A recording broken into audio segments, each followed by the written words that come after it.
구약성경 530쪽 열왕기상 10장 8절로 10절 말씀 제가 받들어 읽겠습니다. 복되도다 당신의 사람들이여, 복되도다 당신의 이 신하들이여, 항상 당신 앞에 서서 당신의 지혜를 들음이로다. 당신의 하나님 여호와를 송축할지로다. 여호와께서 당신을 기뻐하사 이스라엘 왕 위에 올리셨고, 여호와께서 영원히 이스라엘을 사랑하심으로 당신을 세워 왕으로 삼아 정의와 공의를 행하게 하셨도다 하고, 이에 그가 금 120달란트와 심이 많은 향품과 보석을 왕에게 드렸으니 스바의 여왕이 솔로몬 왕에게 드린 것처럼 많은 향품이 다시 오지 아니하였더라. 아멘. 다윗은 정복전쟁으로 부를 쌓았습니다. 그러나 솔로몬은 한 번도 전쟁을 한 적이 없어요. 그럼에도 불구하고 솔로몬은 당대 최고의 부자가 되었습니다. 열왕기상 10장 23절 말씀 보면은 솔로몬 왕의 재산과 지혜가 세상의 그 어느 왕보다 큰지라. 솔로몬 당시 우리나라는 고조선 시대였어요. 그리고 중국은 주나라 시대였어요. 그리고 서양에서는 그리스가 겨우 도시국가를 형성할 때였어요. 그러니까 이 솔로몬 왕과 비교 대상이 될 수가 없어요. 솔로몬 왕과 비교할 수 있는 대상은 이집트의 파라오인데, 지금 이 솔로몬이 통치하는 이스라엘의 부가 전통적으로 강대국이었던 그 애굽의 그 부보다 더 컸다는 거예요. 그렇다면 도대체 솔로몬은 정복전쟁도 안 했는데 어떻게 부를 축적하였을까요? 솔로몬은 무역으로 부를 쌓았습니다. 솔로몬은 성전을 건축한 다음에 무역을 위해서 무역선을 건조하는데, 그 열왕기상 9장 26절 말씀 보시면 솔로몬 왕이 에돔 땅 홍해 물가의 엘롯 근처 에시온 게벨에서 배들을 지은지라. 이 에시온 게벨은 그 시나이 반도 그 오른쪽은 홍해의 아카바만이에요. 그 시나이 반도 왼쪽은 홍해의 수에즈만인데, 그 홍해의 아카바만에 있는 항구예요. 여기 에시온 게벨은 본래는 에돔 땅이었어요. 근데 현재 에돔이 이스라엘의 통치하에 지금 있는 상태라서 이 솔로몬이 이 에시온 게벨에서 배들을 지을 수 있었는데, 근데 솔로몬은 왜 가까운 지중해의 항구를 놔두고 멀리 있는 에시온 게벨에서 배들을 지었을까? 성전 건축을 이 페니키아가 도와줬는데, 이 성전 건축을 도와준 그 페니키아와 경쟁하지 않게 하기 위해서 그렇게 한 것으로 보여요. 이 페니키아 사람들은 그 두로와 시돈과 같은 그 지중해 동부의 항구 도시에서 이 무역선을 출발시켜가지고 지중해 세계를 다니면서 무역을 통해서 부를 쌓은 나라인데, 만약 솔로몬이 지중해 항구에서 배들을 건조해서 무역선을 띄운다면은 이 페니키아와 이제 경쟁 상대가 되는 거예요. 그래서 솔로몬은 페니키아의 그 무역선들이 다니지 않는 이 홍해에다가 조선소를 세우고 배들을 건조한 것인데, 당시 페니키아를 통치하였던 이 두로의 왕 히람은 성전 건축도 도와줬을 뿐만 아니라 이 솔로몬이 무역을 할 수 있도록 도와줘요. 그 열왕기상 9장 27절 말씀 보시면 히람이 자기 종 곧 바다에 익숙한 사공들을 솔로몬의 종과 함께 그 배로 보내매. 이스라엘 사람들은 전통적으로 주로 이렇게 목축 또 농업 이런 것에 종사했기 때문에 사실 이 솔로몬의 이 신하들 중에는 그 노련한 뱃사람 선원이 없었어요. 그러니까 배를 만들긴 만들었어도 아마 배 만드는 것도 이 두로 왕의 히람의 도움을 받았을 것 같은데, 배를 만들었어도 이 배를 운용할 수 있는 그 노련함, 지혜, 지식이 없으면은 뭐 무역을 할 수가 없죠. 그래서 이 히람이 이 바다를 잘 아는 이 선원들을 보내서 이 솔로몬의 무역선이 성공적으로 출항해서 무역을 하고 돌아오는 귀향까지 하도록 도와줬단 말이에요. 이 솔로몬의 첫 번째 무역 상대는 오빌이었어요. 28절 말씀 보면 그들이 오빌에 이르러 거기서 금 420달란트를 얻고 솔로몬 왕에게로 가져왔더라. 솔로몬은 오빌과의 무역을 통해서 금 420달란트, 420달란트라는 단위는 오늘날로 환산하면 16톤이에요. 16톤의 금을 얻었어요. 2022년도 대한민국의 한 해 금 생산량이 1톤도 안 돼요. 500kg도 안 돼요. 얼마냐면 128kg.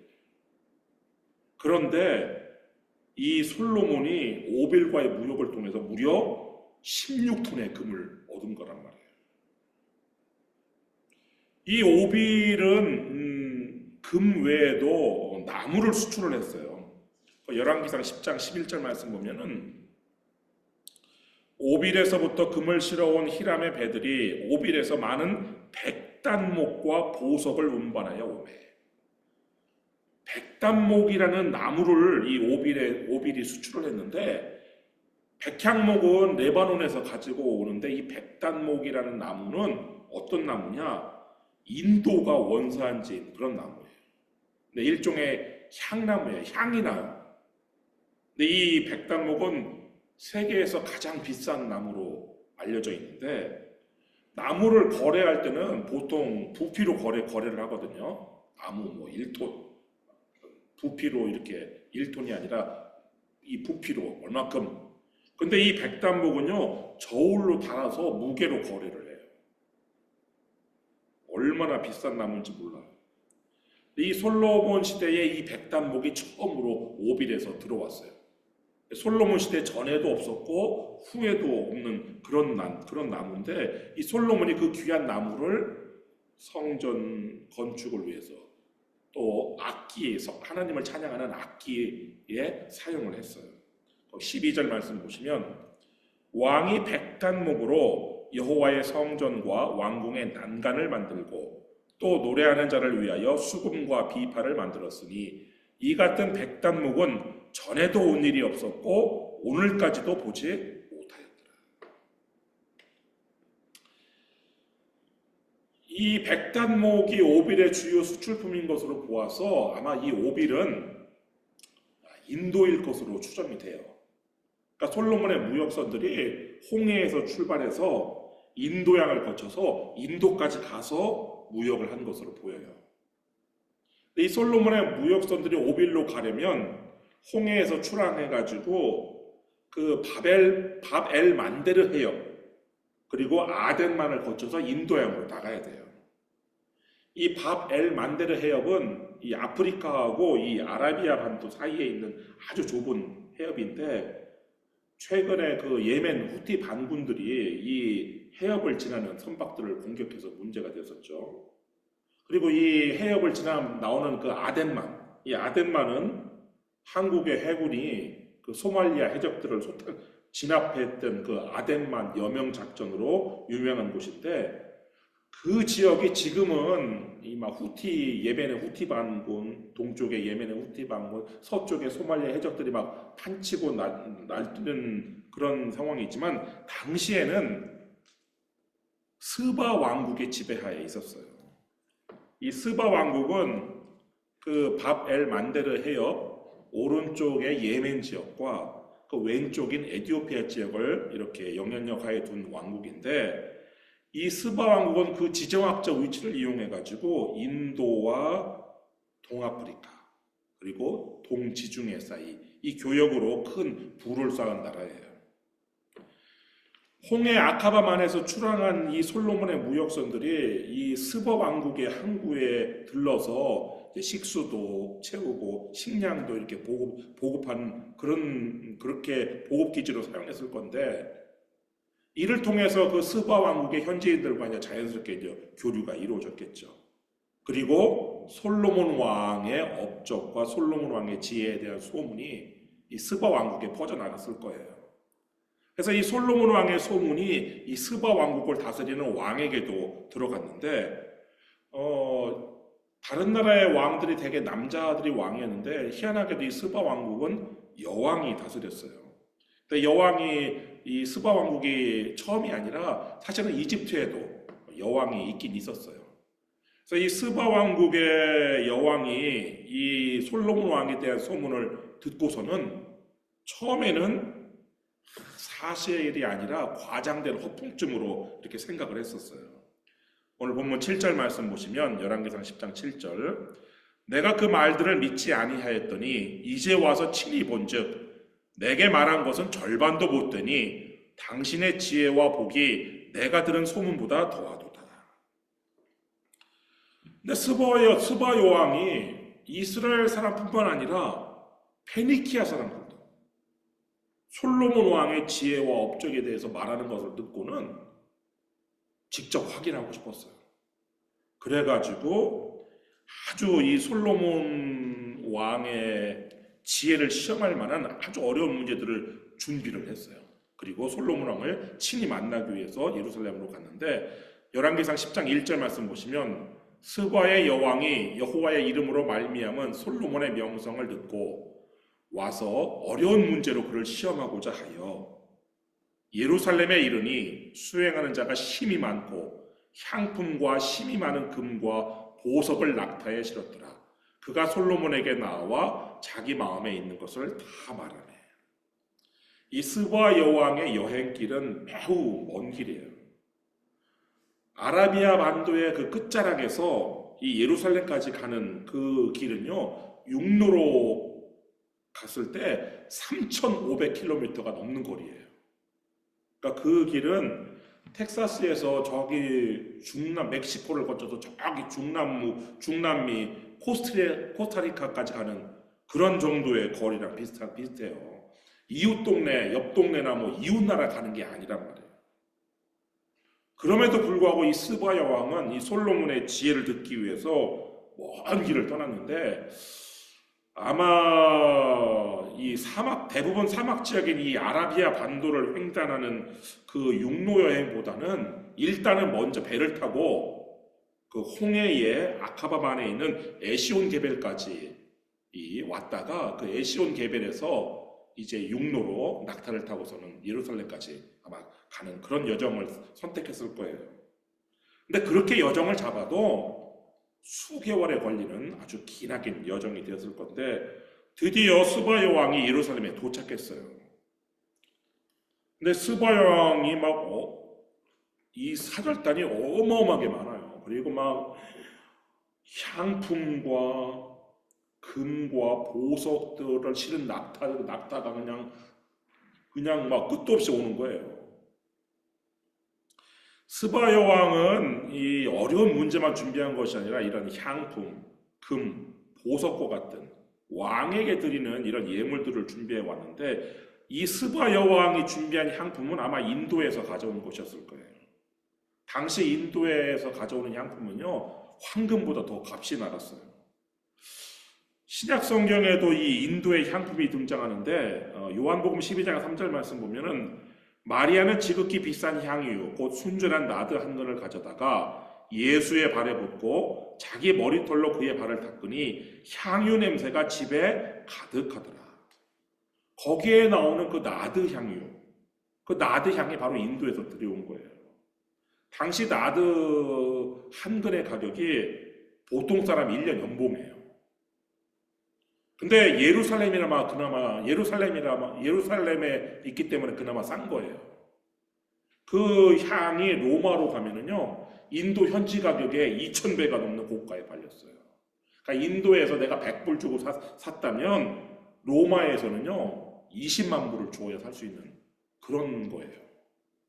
그러니까 이런 향품을 무역하는 것을 통해서 엄청난 부를 축적한 나라가 이 스바 왕국이 되는 것인데 그 스바 여왕은 그 귀한 향품을 엄청나게 많이 준비해 왔어요. 예물로. 그리고 또 그만큼 또 금도 엄청나게 많이 준비했는데 이 스바 여왕이 준비한 금의 양은요 무려 120달란트였어요.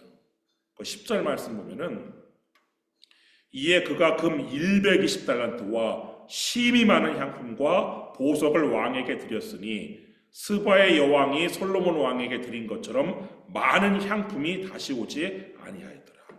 향품도 그냥 역사상 최고로 많은 향품을 가지고 왔을 뿐만 아니라 황금을 120달란트나 가지고 왔는데 이 120달란트는 5톤에 해당하는 양이에요. 황금 5톤. IMF 때 한국에서 막 금모으기 운동을 했죠. IMF를 이겨내기 위해서 경제 외환 위기를 이겨내기 위해서 금모으기 운동을 해가지고요. 사람들이 막 애들 돌 반지까지 전부 다 모아가지고 다 기부를 했거든요. 그렇게 해서 모였던 그 금의 양이 얼마였었느냐? 3톤이었어요. 그런데 이 스바 여왕이 가져온 솔로몬 왕에게 예물로 드리기 위해 가지고 온 금의 양이 120달란트, 5톤에 해당하는 양이라는 것은 정말 엄청난 양의 예물을 이 스바 여왕이 솔로몬의 지혜를 하나 듣기 위해서 가지고 왔다는 것을 우리가 알 수 있죠. 이 스바 여왕과 솔로몬 왕의 만남은 아마 역사상 최초의 정상회담이었을 거예요. 오늘날이야 뭐 정상 간의 이 회담이 흔하지만 고대에는 왕과 왕이 만나는 경우는 그냥 전쟁터에서 적으로 만나는 경우에는 거의 없어요. 만약 할 말이 있다, 그러면 사신을 보내는 것이 일반적이죠. 근데 이 스바 여왕은 직접 솔로몬 왕을 찾아와가지고 대화를 나눴단 말이에요. 스바 여왕은 여러 가지 어려운 문제로 이 솔로몬의 지혜를 시험했는데 성경에는 스바 여왕이 어떤 문제를 냈는지 이렇게 구체적으로 나오지 않지만 전승에 의하면 이 스바 여왕은 7개의 문제를 가지고 왔다고 그래요. 근데 다 문제가 하나하나가 다 어려운 것들인데 예를 들어 그중 하나가 이런 것이에요. 단 한 번만 태양을 본 적이 있는 땅은 어디에 있느냐? 여러분 그런 땅이 어디에 있을까요? 단 한 번만 태양을 본 적이 있는 땅. 그에 대한 솔로몬의 답변은요. 홍해가 갈라지던 날 드러났던 바다 밑땅 이거였어요. 이런 식으로 솔로몬은 스바 여왕이 낸 어려운 문제를 척척 풀어냈어요. 오늘 보면 3절 말씀 보면은 솔로몬이 그가 묻는 말에 다 대답하였으니 왕이 알지 못하여 대답하지 못한 것이 하나도 없었더라. 그러니까 이 스바 여왕이요 솔로몬의 지혜에 아주 크게 감탄을 해요.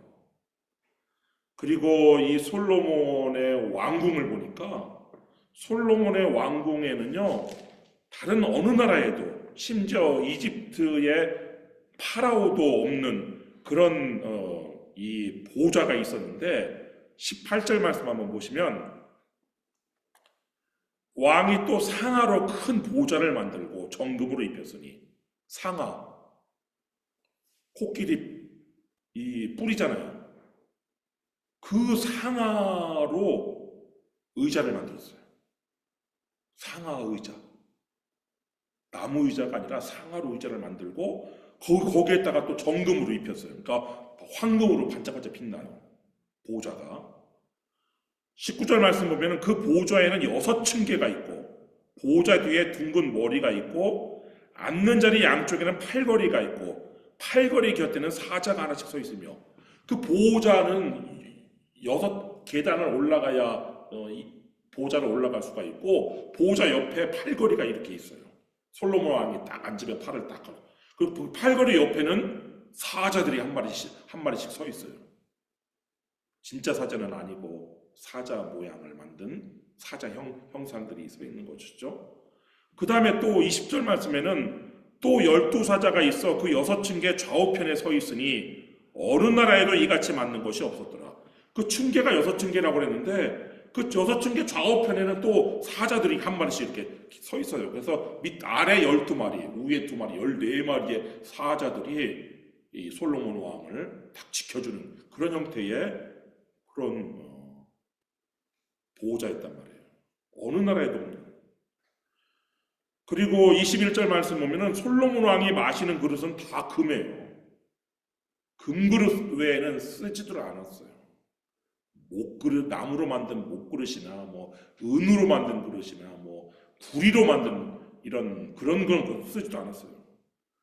또 레바논 나무궁의 그릇들도 다 정금이라. 솔로몬 왕의 왕궁이 예루살렘뿐만 아니라 이 저쪽에 레바논에 또 있는데, 예전에 이 힘이 많은 왕들은 뭐 여름 궁전, 겨울 궁전 따로따로 다 있었단 말이에요. 근데 거기에 있는 그릇들도 다 정금이에요. 은기물이 없으니 솔로몬의 시대에 은을 귀히 여기지 아니함. 은은 아예 쳐주지도 않았어요. 전부 다 금만 있었어요. 이런 것들이며 솔로몬의 신하들이며 막 이런 것들을 보고서는 이 스바 왕이 아주 감탄을 하는데, 4절 5절 말씀 보면은 스바의 여왕이 솔로몬의 모든 지혜와 그 건축한 왕궁과 그 상의 식물과 그의 신하들의 좌석과 그의 시종들이 시립한 것과 그들의 관복과 술 관원들과 여호와의 성전에 올라가는 층계를 보고 크게 감동돼요. 그래서 솔로몬에게 자신의 심경을 말해요. 6절 7절 말씀 보면은 왕께 말하되 내가 내 나라에서 당신의 행위와 당신의 지혜에 대하여 들은 소문이 사실이로다. 내가 그 말들을 믿지 아니하였더니 이제 와서 친히 본즉 내게 말한 것은 절반도 못되니 당신의 지혜와 복이 내가 들은 소문보다 더하도다.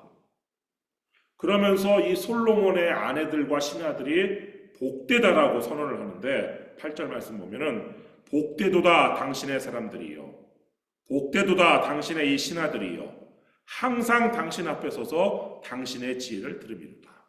여기서 복되도다 당신의 사람들이에서 이 사람들은 솔로몬의 아내들을 말하는 거예요. 솔로몬의 아내들, 솔로몬의 신하들, 이 신하들이 복되다 이렇게 말을 했는데, 그 이유는 무엇이냐? 이들은 늘 솔로몬의 지혜의 말씀을 들을 수 있기 때문에 복되다 이렇게 얘기를 했어요. 근데 안타까운 사실은 정작 솔로몬의 아내들과 솔로몬의 신하들의 입에서는 자신들이 솔로몬 왕의 말씀을 들을 수 있기 때문에 복되다 이런 말이 나온 적이 한 번도 없다는 거예요. 예수님 당시 사람들도요, 예수님 말씀 듣는 것이 복되다라고 여기지 않았어요. 그래가지고 예수님의 말씀을 듣는 대신에 예수님께 그냥 그저 기적을 요구했어요. 우리에게 기적을 보여주세요. 누가복음 11장 29절 말씀 보면 무리가 모였을 때에 예수께서 말씀하시되 이 세대는 악한 세대라. 표적을 구하되 요나의 표적밖에는 보일 표적이 없다니. 그러면서 예수님께서는요, 스바 여왕의 심판 때에 말씀 듣는 복을 모르는 사람들을 정죄할 것이라고 말씀을 하셔요. 누가복음 12장 31절 말씀 보면은 심판 때에 남방 여왕이 일어나 이 세대 사람을 정죄하리니 이는 그가 솔로몬의 지혜로운 말을 들으려고 땅끝에서 왔음이거니와 솔로몬보다 더 큰 이가 여기 있으며. 당시 사람들의 세계관으로는요, 대서양 바다를 접하고 있는 다시스, 신약에서는 서바나로 나오는데 오늘날 스페인이죠. 그 다시스가 서쪽의 땅끝이에요. 그것처럼 인도양 바다를 접하고 있는 이 스바 왕국이 남쪽의 땅끝이에요. 주님께서 이 남방 여왕이라고 표현한 이 스바 여왕은요, 솔로몬의 지혜로운 말을 들으려고 그 땅끝에서부터 귀한 예물을 가지고 왔단 말이에요. 그리고 솔로몬의 주변에 있는 사람들이 솔로몬의 지혜를 항상 들을 수 있어서 얼마나 복된가라고 말을 했어요. 그렇다면 솔로몬보다 더 크신 예수님의 말씀을 들을 수 있다는 것은 얼마나 큰 복이에요. 그리고 예수님의 말씀은 솔로몬의 말보다 훨씬 더 지혜로운 생명의 말씀이란 말이에요. 근데 사람들은 말씀을 하찮게 여기고 기적만 요구하고 있었어요. 그래서 심판날이 올 때 이 솔로몬의 지혜로운 말을 듣기 위해서 땅끝에서부터 예물을 가지고 온 이 스바 왕이 말씀 듣는 것이 복인 줄도 모르고 말씀 듣는 복을 발로 차버린 사람들을 단죄할 것이라는 그런 경고를 예수님께서 하신 것이라고 말해요. 여러분, 하나님의 말씀을 들을 수 있다는 것은 큰 복이에요. 말씀을 듣기 위해서 내 시간과 내 물질을 드리는 것은요, 시간 낭비, 돈 낭비가 아니에요. 스바 왕이요, 고국으로 돌아갈 때 빈손으로 간 게 아니에요. 열왕기상 10장 13절 말씀 보시면 솔로몬 왕이 왕의 규례대로 스바의 여왕에게 물건을 준 것 외에 또 그의 소원대로 구하는 것을 주니 이에 그가 그의 신하들과 함께 본국으로 돌아갔더라. 솔로몬 왕은요, 스바 여왕에게 답례품을 드렸어요. 왕의 규례대로. 근데 이 보통 왕이 답례품을 주는 것은요, 그 사람에게서 받은 예물보다 더 큰 것을 내리는 것이 보통 왕의 관례예요. 그러니까 스바 여왕은 자신이 가지고 온 것보다 더 크고 더 귀한, 더 많은 것들을 답례품으로 받았을 뿐만 아니라 스바 여왕이 원하는 모든 것을 이 솔로몬 왕이 주었어요. 여러분, 그렇다면 하물며 하나님께서 말씀을 듣기 위해서 찾아온 사람들을 빈손으로 돌려보내실까요? 히브리서 기자는 이렇게 말씀을 하고 있어요. 히브리서 11장 6절 말씀 보면 믿음이 없이는 하나님을 기쁘시게 하지 못하나니 하나님께 나아가는 자는 반드시 그가 계신 것과 또한 그가 자기를 찾는 자들에게 상 주시는 이심을 믿어야 할지니라. 여러분, 믿음을 가지세요. 말씀 듣는 복을 구하기 위해서 하나님께 나아가는 사람은 반드시 상급을 받아요. 오늘은 2025년 새해 첫 주일이에요. 우리는 새해가 되면 새해 복 많이 받으세요라고 얘기를 하죠. 여러분들이 받아야 될 복 중에 가장 큰 복이 있다면 말씀 듣는 복이에요. 여러분이 2025년 새해에 이 말씀 듣는 복을 많이 받으시기를 주님의 이름으로 축원합니다. 여러분이 말씀을 듣는 것이 복이라는 것을 깨닫고 여러분의 시간과 물질을 들여서 그런 말씀 듣는 복을 구하시고 받는 2025년 한 해 되시기를 주님의 이름으로 축원합니다. 기도하겠습니다.